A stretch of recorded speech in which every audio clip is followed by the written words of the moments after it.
What's up, YouTubers? This is your boy Big Metroid Fan 9 coming to you with another video game review. And in this review, I'm going to talk about the game Disney classic games Aladdin and The Lion King, which was released on the Nintendo Switch, PlayStation 4, PC, and Xbox One by Digital Eclipse, Nighthawk Interactive, and Disney Interactive.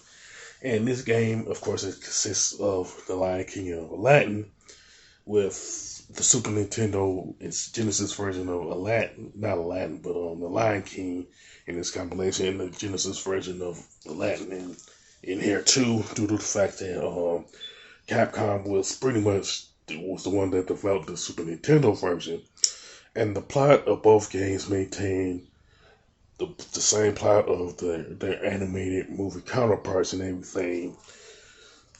Give you an example. With The Lion King,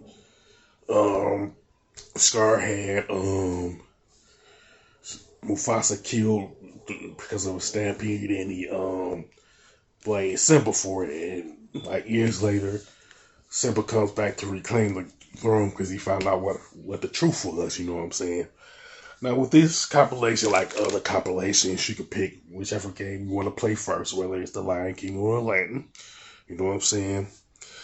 Now with The Lion King, you have the Super Nintendo, Genesis, and the Japanese version of that game.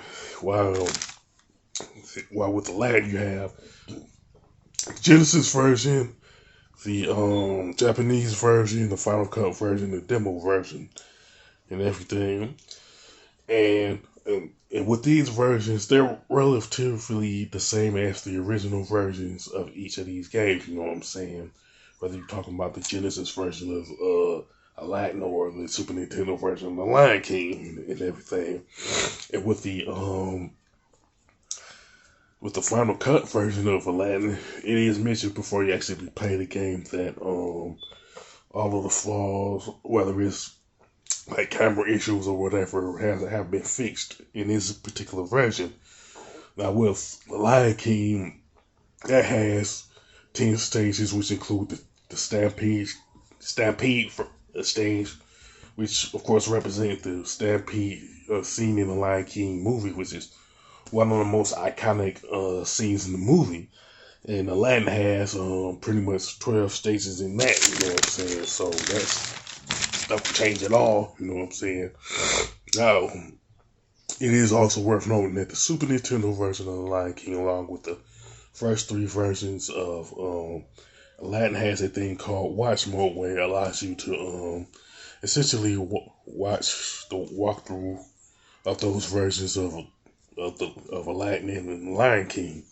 Now, if you don't want to watch that particular mode, I really suggest just play Aladdin and The Lion King first before even consider watching the watch mode. You know what I'm saying? Unless you want to know how to defeat a particular boss or whatever, you know. Now, both The Lion King and Aladdin has essentially soundtrack in a museum, and the museum in Aladdin, for example, consists of, say, the game videos, which has pretty much behind the scenes videos where the some of the team members talk about how they put together the Aladdin game, you know what I'm saying? And there's the game art, which is pretty much concept art for the Aladdin game, you know what I'm saying? And then there's the movie art, which is essentially the concept art for the Aladdin movie and stuff like that. And with the soundtrack for Aladdin, it's only consistent of this Genesis version, because that's because of due to the fact that I mentioned earlier, the Super Nintendo version was developed by Capcom. And with the game videos for the Lion King, it's the same thing. Behind the scene videos, where some of the crew talking about putting the game together, you know what I'm saying? Which with this one, it includes some Q&A sessions, you know what I'm saying? Which consists of like 17 videos of that alone, you know what I'm saying? And the Lion King also have the game arts, which I'll say the movie arts rather, which has concept art for the movie and the soundtrack, which consists of the Super Nintendo and Genesis versions of The Lion King for our soundtrack is concerned. Now, as far as graphics and gameplay, you know what I'm saying?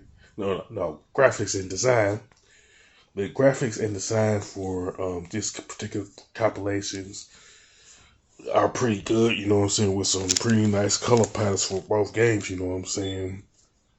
And they're pretty much a good representation of the original games when they was released on Super Nintendo and Genesis, and they're definitely a good representation of the movies that they're based on.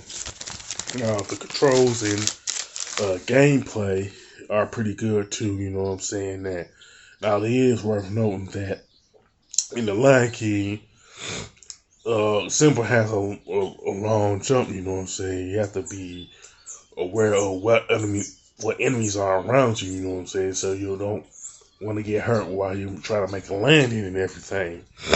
Now the soundtrack is pretty good too, you know what I'm saying, and they honestly fit the tone of both games, you know what I'm saying.